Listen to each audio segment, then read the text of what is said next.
Mapagpalang araw po, kaibigan. Ito na naman po inyong kaibigan kay Jesus, Brother Manny Bautista. Ano po, minsan pa, tayo muna ay mananalangin. Panginoon Diyos na makapangyarihan sa lahat. Maraming salamat po sa pagkakataon na ito na binigay mo po sa amin. Turuan mo po kami, buksan mo ang aming mga unawa upang amin pong maintindihan ang iyong mga mensahe. Salamat po, Panginoon Diyos. Sa ngalan ni Jesus. Amen. Ang ating pong tatalakayin ay itong si Pablo. Na hindi pa siya si Pablo, siya si Saul. Kaya po natin itatapik ito kasi po, itong linggong ito, magse-celebrate ng piyesta ni San Pablo. Tinatawag nga silang San Pablo de Espada. Ewan ko, saan galing po yung espada? Yan.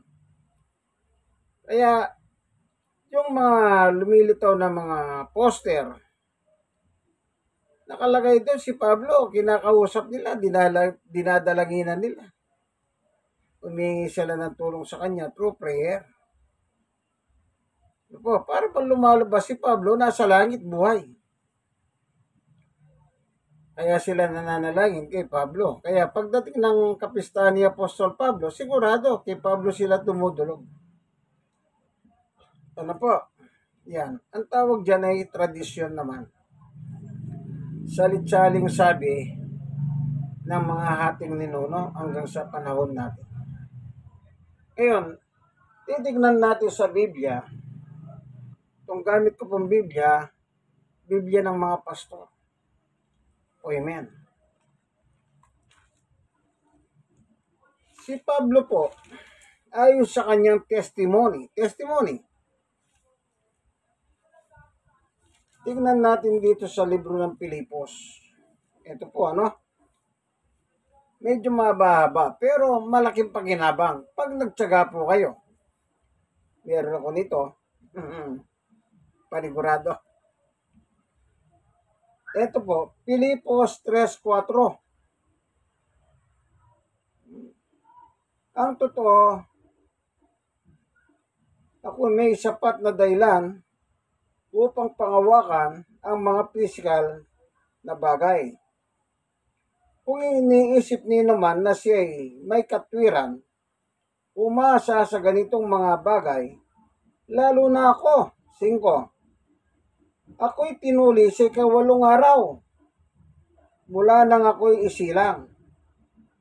Ako'y isang tunay na Israelita. Buhat sa angkan ni Benjamin at totoong Hebreo. Kung pagsunod naman sa kautusan ang pag-uusapan, ako'y isang Pariseo. 6. Kung sa pagiging masugid ko sa kautusan, inusig ko ang iglesia. Kung sa pagiging matuwid naman, ayon sa kautusan, walang may susumbat sa akin. 7. Ngunit dahil kay Kristo, ang mga bagay na pinapaalagahan ko noon ay itinuring kong walang kabuluhan ngayon. 8. Oo, itinuturing kong walang kabuluhan ang lahat ng bagay bilang kapalit ng lalong mahalaga ang pagkakilala kay Kristo Jesus na aking Panginoon. Ang lahat ng bagay ay pinalagay kong walang kabuluhan at itunuring kong basura. Makamtan ko lamang si Kristo at lubos na pagkikipag-isa sa Kanya. Ang aking pagiging matuwid ay hindi sa pamamagitan ng pagsunod sa kautusan, kundi sa pananalig kay Kristo. Ang pagiging matuwid ko ngayon, buhat sa Diyos, sa pamamagitan ng pananampalataya Jis.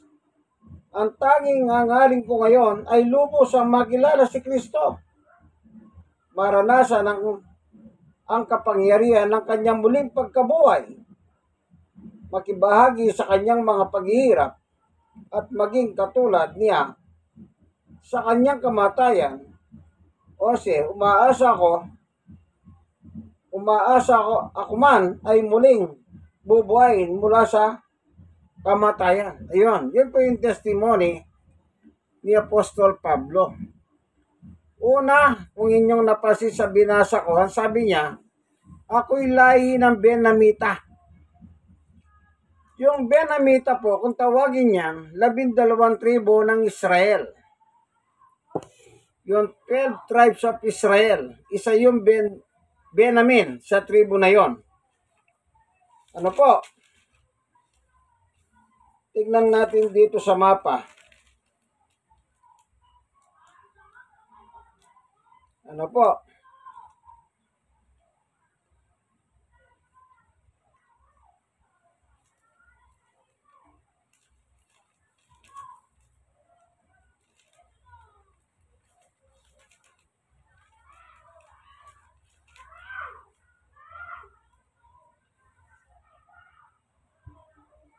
Ito po ano.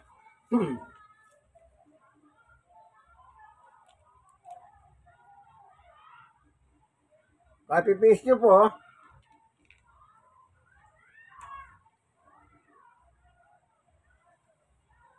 Ito po. Aser, Nephtali,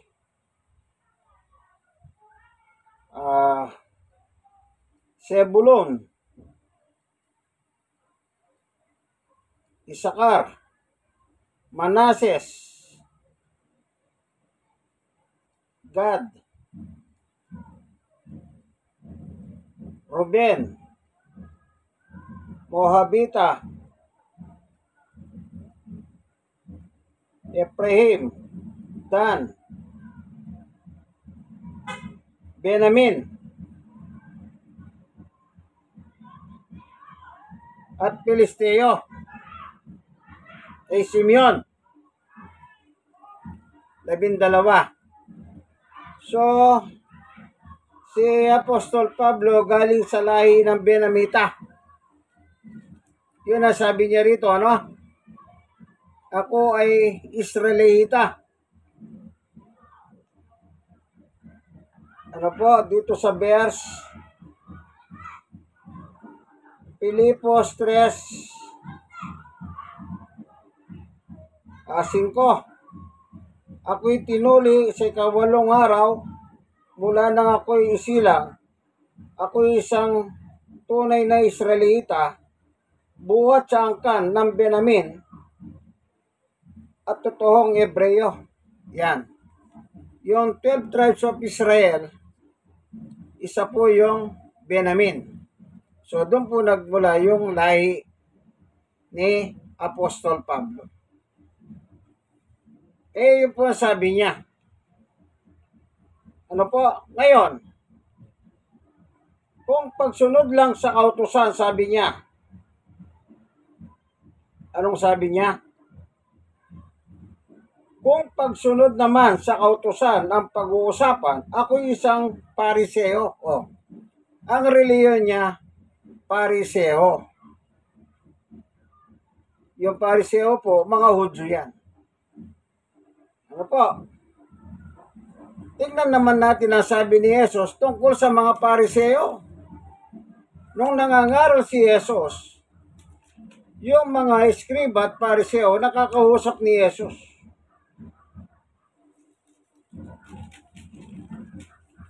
Tingnan natin ano. Sa 23:13. Sabi ni Jesus, Mateo 23:13, kabag-abag kayo, mga tagapagturo ng kautusan at mga pariseo, mga papagkunwari, inaadlangan ninyo ang mga tao upang hindi sila makapasok sa kaharian ng langit. Hindi na nga kayo pumapasok, inaadlangan pa ninyo ang mga nais pumasok. 14, kaabag-abag kayo, mga tagapagturo ng kautusan at mga pariseo, mga mapagkunwari.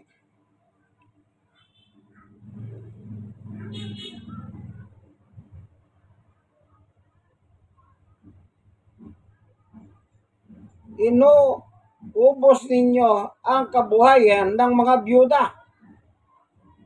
at ang idinadailan ninyo hayang pagdarasal ng mahaba.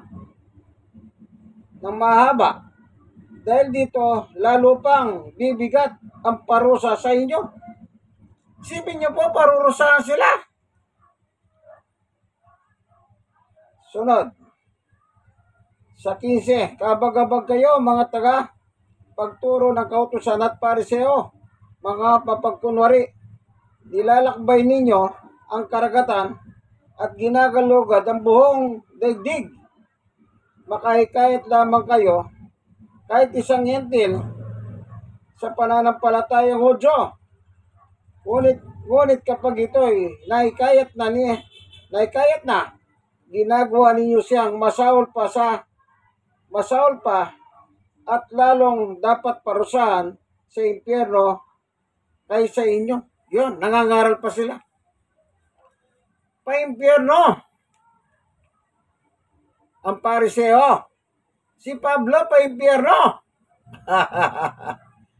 Bago siya naging apostol, siya po ay pariseo. Yan palang pariseo. Hindi pala pupunta ng langit sa impyerno. Kaya yung nakainkwentro niya si Jesus sa Damasco, hindi na niya pinakawalan. Natanggapin si Jesus sa kanyang buhay. Babasahin din natin yan. Kaya sabi niya, okay, basahin natin. Dito sa Gawa 26. Tignan po natin ha. Yan. Sa 12. Yan ang layunin ng pagpunta ko sa Damasco. Taglay ang kapangyarihan at paintulot ng mga punong pare. Ano po? Nang katanghalian tapat, abang kami naglalakbay, nakita ko Haring Agripa ang isang nakakasilaw na liwanag mula sa langit. Ito'y maliwanag pa kaysa araw. Totoo, nakakasilaw ang liwanag. Sa paligid namin magkakasama, 14. Kaming lahat ay natumba sa lupa. At narinig ko ang isang tinig na nagsabi sa akin sa wikang Hebreo. O ano sabi niya? Ang wika niya, yung kanyang testimony sa Pilipos, ang wika niya, Hebreo, ang salita niya. So nagsalita yung tinig sa wikang Hebreo, di nagkakaintindihan sila. Saulo, Saulo, sabi ng tinig, bakit mo ako pinag-uusig?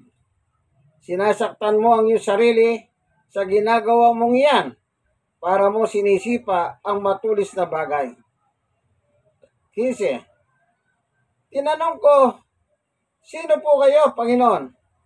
At kanya sinabi, ako'y si Jesus na iyong inuusig. Yung palang tinig na narinig niya nang siya'y matumba sa tindi ng sikat ng araw o liwanag, na mas maliwanag pa sa sikat ng araw, si Jesus po pala yun. Kaya ang tawag nila dito, the encounter of Jesus and Paul. 16. Tumayo ka, nagpakita ako sa iyo upang italaga ka bilang aking lingkod at magpatuto tungkol sa mga nakita mo ngayon at sa mga ipakikita ko pa sa iyo. 17. Ililigtas kita mula sa mga kababayan mong Hudyo. Kasi po Hudyo yung pariseo. Kaya sabi ni Jesus, iingatan kita sa mga kababayan mong Hudyo at gayon din sa mga hentil kung saan kita isusugo. 18, imumulat mo ang kanilang mga mata, ibabalik sila sa kaliwanagan mula sa kadiliman, ililigtas sila sa kapangyarihan ni Satanas at ibabalik sa Diyos. At sa pamamagitan ng pananampalataya nila sa akin, sila'y patatawarin sa kanilang mga kasalanan at mabibigyan ng lugar kasama ng mga taong ginawang banal ng Diyos. Ayon. Ito po yung conversion ni Apostol Pablo nang si Jesus nagpakita sa kanya sa dahan ng Damasco. Kaya nung nakausap na niya si Jesus dito, kaya yung kanyang testimony, ito.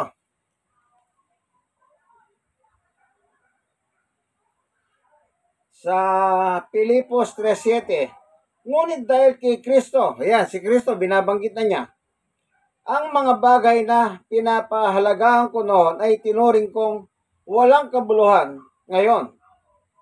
8, oo, itinuturing kong walang kabuluhan ng lahat ng mga bagay bilang kapalit ng lalong mahalaga ang pagkakilala kay Kristo Jesus na aking Panginoon. O, anong tawag niya kay Jesus? Panginoon na. Ito na yung testimony niya. Tapos na yung enkwentro nilang dalawa. Ano po? Ang lahat ng bagay ay ipinalagay kong walang kabuluhan at itinuring kong basura. Makamtan ko lamang si Kristo. 9. At lubos kong magipag-isa sa Kanya. So, nagipagkaisa na siya kay Kristo. After ng kanilang enkwentro sa Damascus. Ang aking pagiging matuwid ay hindi sa pamamagitan ng pagsunod sa kautusan. Yung mga Hudyo, nasa ilalim sila ng kautusan. Kundi sa pananalig kay Kristo, ang pagiging matuwid ko ngayon buhat sa Diyos sa pamamagitan ng pananampalataya. 10. At tanging ang hangarin ko ngayon ay lubusang makilala si Kristo, maranasan ng kapangyarihan ng kanyang muling pagkabuhay, makibahagi sa kanyang mga paghihirap at maging katulad niya ako sa kanyang kamatayan. So, si Pablo po namatay, pero hindi po sa krus. Ang request niya, gawing X yung krus. Ayaw niya kasing tumulad kay Jesus yung krus. Ayan. Anong sabi niya? Katulad niya sa kanyang kamatayan. Ose, umaasa ako, manay muling bubuhayin mula sa kamatayan. Kaya naniwala siya na muling bubuhayin ang mga namatay. Kay Jesus, Diyos sumampalataya sa kanya. Kaya sabi niya, umaasa ako. Ayan. Kaya itong Apostol Pablo po, dati, kalaban, Pariseo. Pero, nung makainkwentro niya ang Panginoong Yesus sa Damascus, doon po nagbago ang lahat. Ano? Kaya yung hindi na niya pinalampas yung pagkakataon na yun eh. Nang sabi niya, sino ka po, Panginoon? Sabi niya, ako, ang iyong pinag-uusig. Kasi po naman ang trabaho ni Pablo, meron siyang sulat. Ulitin natin Diyos sa gawa. May dala siyang sulat. Bakit siya may dalang sulat? Binigyan siya ng otoridad. Binigyan siyang authority. 13. Iyan ang layunin ng pagpunta ko sa Damasco, taglay ang kapangyarihan at paintulot ng mga punong pari para sa Jezban, license to kill, to be killed. dito po sa tignan muna natin. Dito naman sa 26, sa 9. Ang binasa natin kanina, 12. Dito basay ko sa 9. Akala ko rin noong una, dapat kong gawin ang lahat ng aking magagawa laban sa pangalan ni Jesus na taga Nazaret. 10. Ganun nga ang ginawa ko sa Jerusalem. Maraming Kristiyano ang aking ipinabilanggo batay sa kapangyarihang ibinigay sa akin ng mga punong pare ng mga Hudyo. Kasi po, Hudyo siya. Isa rin ako sa mga umatol ng kamatayan sa kanila. Yung mga Kristiyano, tagasunod ni Jesus, pinabibilang ko, pinapapatay ni Pablo dahil meron siyang kapangyarihan galing sa mga punong paring Hudyo. Sabi ko nga po, parang siyang James Bond. License to kill and to be killed. Kasi, pinarusan ko sila sa lahat ng mga sinagoga upang piliting talikuran ang kanilang pananampalataya. Sa tindi ng puot ko, inusig ko sila kahit sa mga lungsod sa ibang bansa. Matindi po ang galit ni Pablo sa mga tagasunod ni Jesus. Mismo kay Jesus. Kaya sabi niya, ako yung inuusig mo, Pablo. Ay, Saulo. Yung palang pag-usig sa mga Kristiyano. Pag-usig kay Kristo. Di lumalabas si Pablo pala. Dahil po, sarado, dikandado siya sa kanyang reliyong pariseo. Talagang galit na galit. Upang lahat ng mga Kristiyano sa panahon niya, madala niyang bihag. May pakulong, mapapatay. Alam niyo po ba ang verse na nakasulat sa Biblia na pinapatay ni Pablo? Basahin po natin. Chapter 7 ng Gawa. Ito po yung tinatawag nilang first martyr in the Bible. O baka ngayon lang nalaman yan. Chapter 7. Sino yon? Si Esteban. Chapter 7 ng Gawa, verse 1. Si Esteban ay tinanong ng pinakapunong pare, totoo ba ang lahat ng ito? Tinanong ng mga pinakapunong pare. Sumagot si Esteban, mga kapatid at mga magulang, pakinggan ninyo ang sasabihin ko. Ang dakila at makapangyarihang Diyos ay nagpakita sa ating ninonong si Abraham nang siya'y nasa Mesopotamia na bago siya nanirahan sa Haran. Ano sabi niya? Si Abraham daw po nakausap niya sa Mesopotamia. Ano po? Kinwento niya yung tagpo ni Abraham at saka ng Diyos sa Mesopotamia.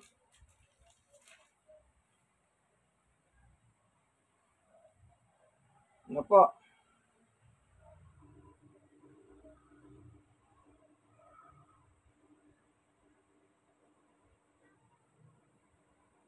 Dito po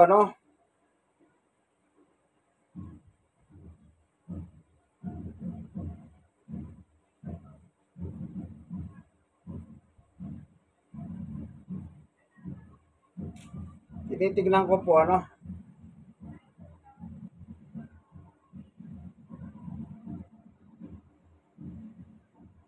ito. Tinitignan ko lang po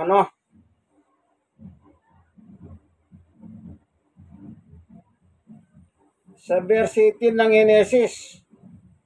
Nagpakita si Yahweh kay Abraham sa may tabi ng sagradong puno ni Mamre.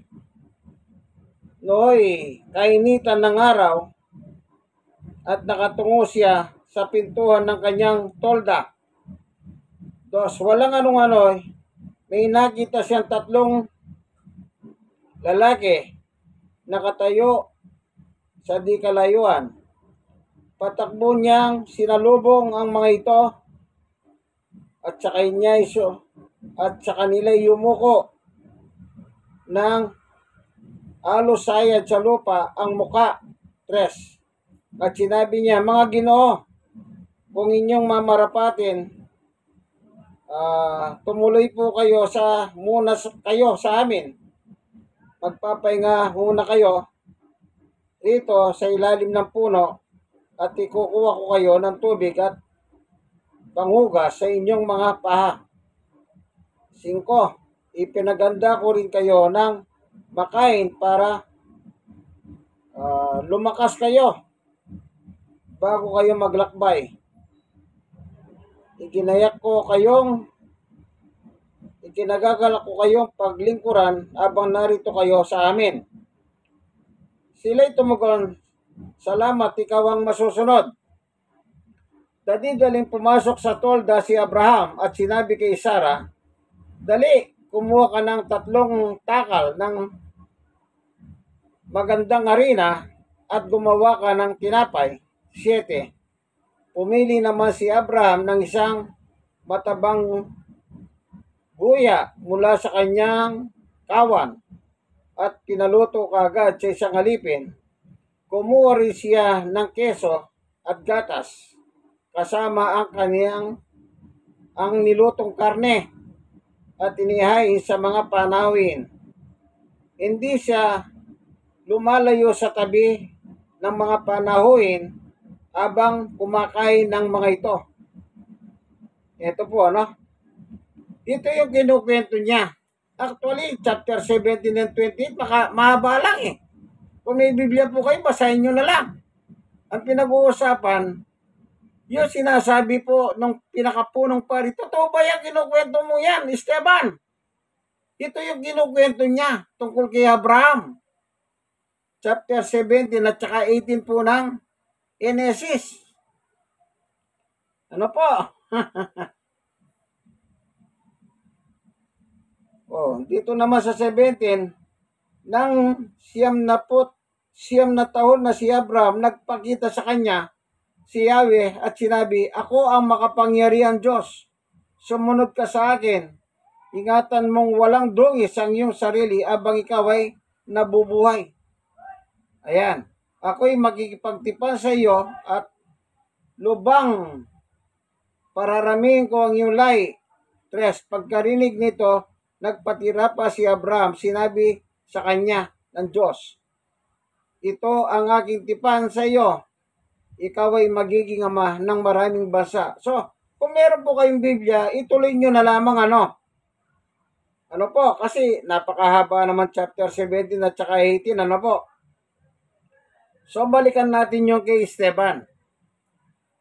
Sa Gawa 7:1, si Esteban ay tinanong ng pinakapunong pare, totoo ba lahat ng ito? 2. Sumagot si Esteban, mga kapatid at mga magulang, pakinggan ninyo ang sasabihin ko. Ang dakila at makapangyarihan Diyos ay nagpakita sa ating ninunong si Abraham nang siya'y nasa Mesopotamia bago siya nanirahan sa Haran. Sinabi sa kanya ng Diyos, iwan mo ang iyong lupain at kamag-anak at pumunta ka sa lupain ituturo ko sa iyo. Yun po yun, Ito yung oksena, kinukwento ni Esteban. Sabi niya, hindi sila makapiniwala. Bakit yung kasaysayan ni Abraham ay alam ng ikwento? Kaya ang tanong ng mga punong pare, totoo ba yan, Esteban? Yan, 1,000 taon na po yung nakaraan, bakit alam na pa? Kasi po si Esteban, puspos ng Espiritu. So, yung nangyari noon kay Abraham at saka sa Panginoon Diyos, alam niya. Dito po, meron nakalagay dito.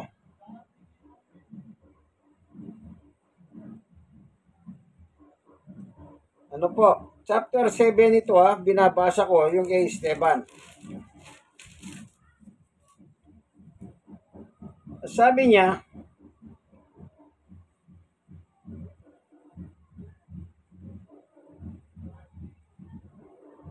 sabi dito,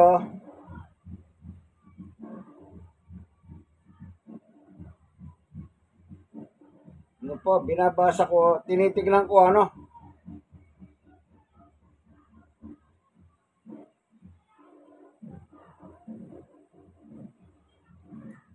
sa chapter 34, naggitgit sa matinding galit kay Esteban ng mga buhong kataas-taasang kapulungan ng mga Hudyo upang marinig ang mga ito. 35. Ngunit si Esteban napuspos ng Espiritu Santo. Ayun po. Kaya niya naikukwento yung nakaraan ni kay Abraham. Kasi po, puspos siya ng Espiritu ngayon dito. Ano po?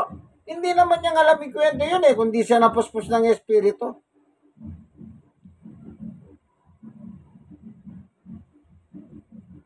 Ngunit si Esteban napuspos ng Espiritu Santo ay tumingala sa langit at nakita niya ang kalwalatian ng Diyos at si Jesus na nakatayo sa kanan ng Diyos.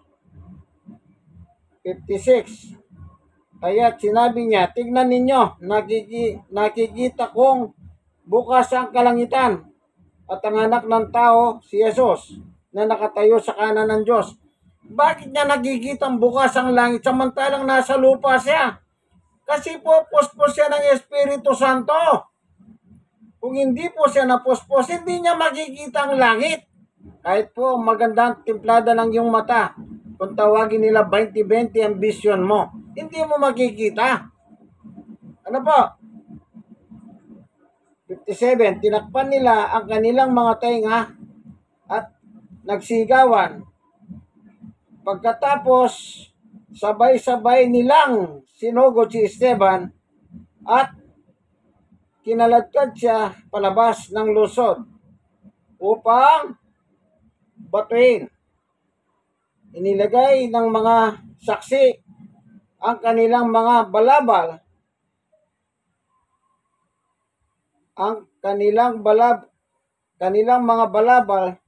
sa pahanan ng isang binata na nangangalan Saulo.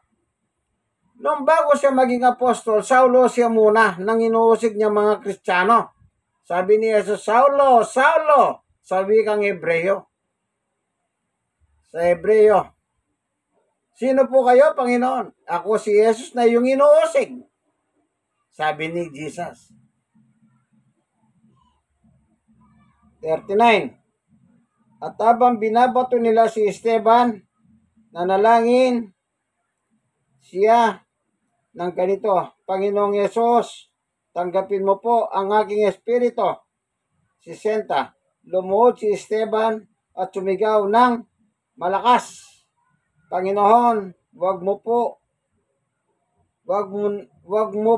mo po silang papanagutin sa kasalanan ito.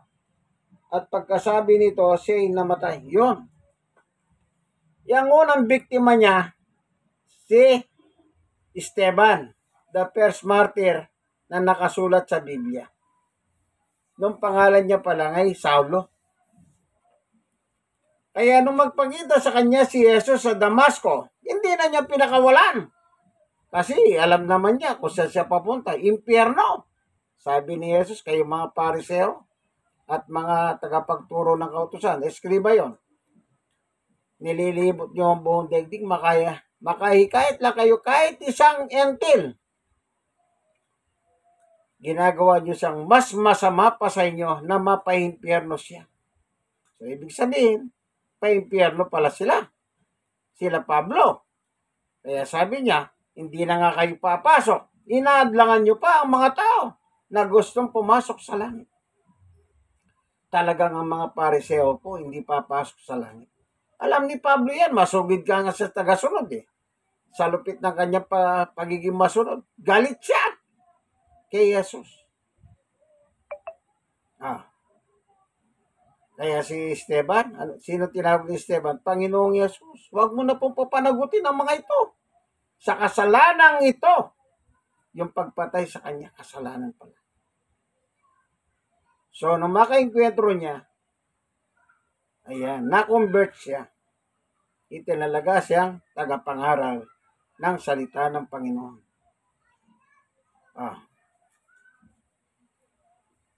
Sino ang kanyang pinupuntirya nung Saulong pangalan niya? Mga Kristiyano. Kawawa mga Kristiyano sa panahon nila.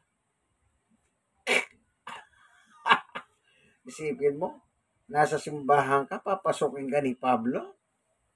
Walang pakialam yung mga tao. Kakalad ka rin ka sa labas. At saka, ganon kalupit si Pablo. Dahil sa pagsunod ng kanyang reliyon, Pariseo, Udyo siya. Lahi siya ng Benamita, 12 tribes of Israel.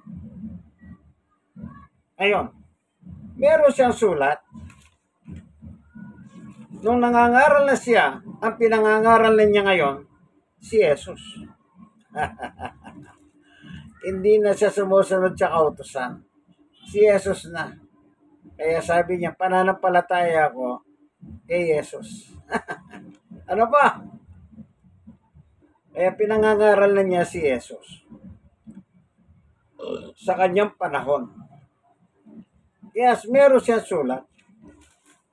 Dito po sa Colossus 2:8. Mag-ingat kayo upang hindi kayo mabiag ninuman sa pamamagitan ng walang kabuluhang karunungan at pandaraya na hayon sa mga tradisyon ng mga tao at mga halituntunin ng mundong ito. At ang mga ito ay hindi ayon kay Kristo. Nangaral siya tungkol sa tradisyon. Yan tradisyon pala, hindi ayon kay Kristo. Sabi ni Pablo. Pero ngayon, bakit siya pinagdiriwang ng mga Katoliko? Na sinasabi ng Katoliko, ang nag-compile ng Biblia ay Katoliko. Kami yan. Kailan namatay si Pablo? Kukunin ko yung libro ng Katoliko kung kailan namatay si Pablo. Ito, Christian Community Bible, Pastoral Edition. Ito po, Christian Community Bible, Catholic Pastoral Edition. Titignan natin dito. Meron kasi nakasulat dito eh. Tignan ko lang ano po. Sana makita ko. Na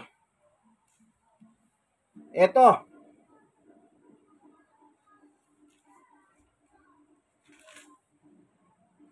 Page 12. Ito naka-marking ng red. Yan. Babasahin ko ano.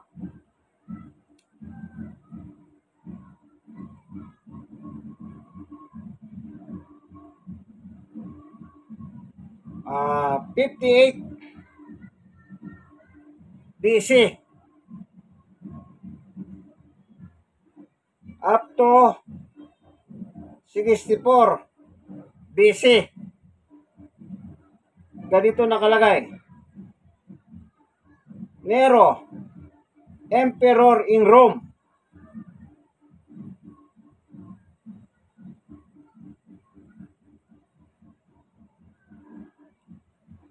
James, brother of the Lord, leading the Jerusalem church, Paul is arrested in the temple Acts 22:18 and 27. Ayan. Saan daw inaresto si Pablo?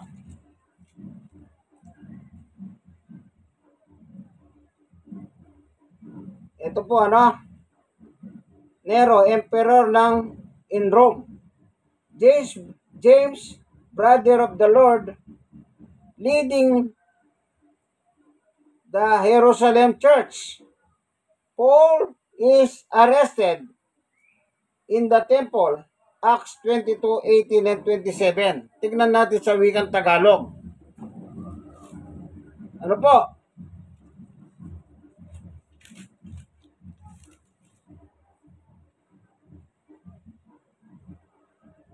Gawa 22. Kaya ko po inaano ito kasi po in-related eh.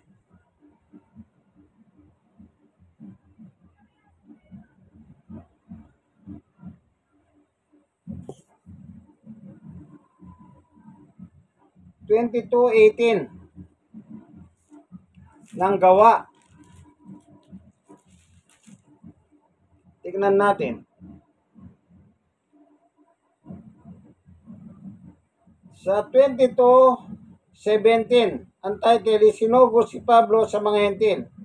Nagbalik ako rito sa Jerusalem. At habang ako'y nananalangin sa templo, nagkaroon ako ng pangitain. 18, nakita ko ang Panginoon na nagsasalita sa akin, madali ka lisanin mo agad ang Jerusalem, sapagkat hindi tatanggapin ng mga tao rito ang iyong patutuo tungkol sa akin. Ano po? 27. Kaya't lumapit kay Pablo ang pinuno ng mga sundalo at siya'y tinanong, Ikaw nga ba ay Romano? Opo, sagot niya.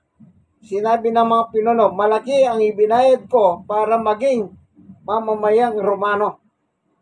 Ngunit ako'y isinilang na mamamayang Romano. Sabi naman ni Pablo, kaagad tumayo ang mga nagsisiyasat sa kanya, natakot din ang pinuno ng mga sundalo sapagkat ipinagapos niya si Pablo. Gayong ito'y pala isang Romano. Yan. Meron pa silang dual citizen. Nagbayad siya para magkaroon niya ng passport sa Rome. Pero ginapos siya.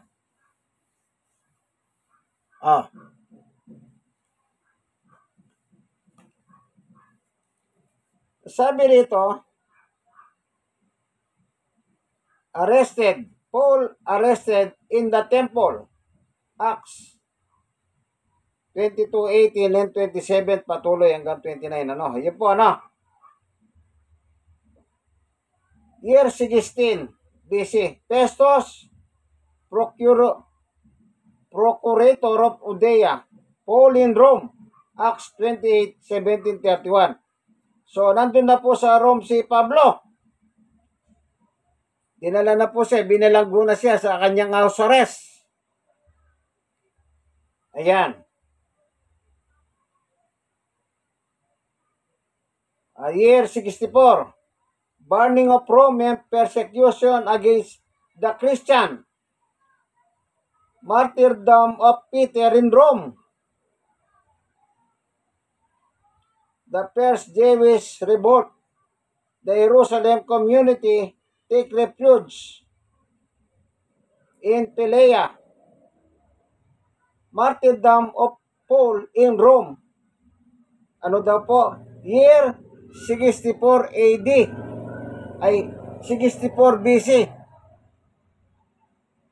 Martyrdom of Paul in Rome. Yun. 64 BC.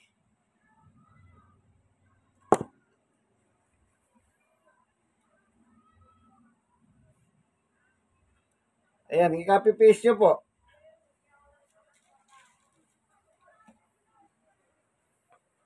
Libro Katoliko, Bible. Nakasulat. Si Pablo pinatay sa Roma. sa pamamagitan ni Emperor Nero. Yan. Ano po? Dahil lang sa pangangaral niya about Jesus na muling pagkabuhay. Pagkatapos yung mga Katoliko, pinagpipiesta nila.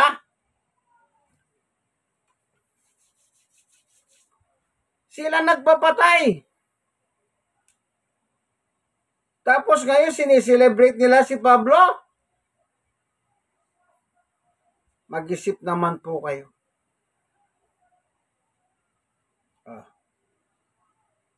Inaresto sa loob ng simbahan. Tinali. Dinala sa Rome. From Jerusalem to Rome. Doon po siya inilagay sa kanyang house arrest. Sa Rome na mayroong gwardya.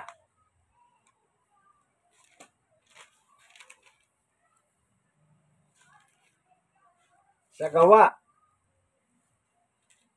28. 16. Pagdating namin sa Roma,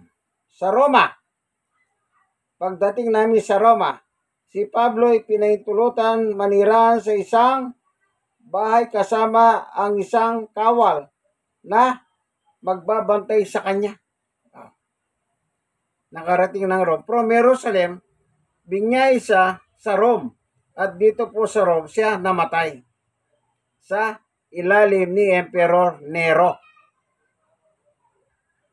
Sa panahon ni Emperor Nero, marami pong pinatay ng mga Kristiyano. Panoorin nyo po sa YouTube, Emperor Nero. Marami po kayong makikita ron. Buntis, pinaiwan tiyan. Ginanyan sa kabayo. Marami pinakain sa mga leon. Hanapin niyo po sa YouTube, the persecution of Emperor Nero. Maluluwa kayo pag inyong pinanonood. Ako, tumutuluan luwa ko tuwing panunuorin ko po yun. Kaya pinapayo ko, panoorin nyo. The persecution of Emperor Nero. So, siya po pala ang emperor ng Roma. Bakit kayo nyo Roma? Pinagse-celebrate pa si Pablo. Sila na nga nagpapatay eh. Nangangaral lang si Pablo. Pero, pinatay nila. Hallelujah. Ayun.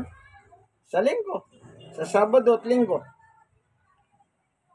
Sabado, Bisperas. Anong petsa yun? 27. Pagdating ng 28, Pista de Espada. Wala naman sa sinabing espada dito, pero sila, de Espada. Pablo de Espada. Ewan ko, saan nila galing yung espada? So, maliwanag po, mula sa pagiging masugid sa kautusan ng kanyang reliyon, Pariseo. Dahil alam niya, hindi siya papasok sa langit, mapupunta siya ng impyerno. Kaya nung makikwentro niya si Jesus sa Damasco, sinamantala niya, tinanggap niya si Jesus. At naging apostol siya. Ang tawag sa kanya, Apostol Pablo. So, namatay siya, 64 BC sa Rome.